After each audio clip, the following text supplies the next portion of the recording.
कटला नदीना कटला नरतिया जियते जान मुआ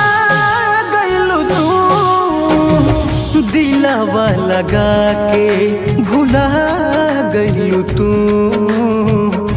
दूसरे के सपना सजा गइलू तू दिलवा लगा के भुला गइलू तू दूसरे के सपना सजा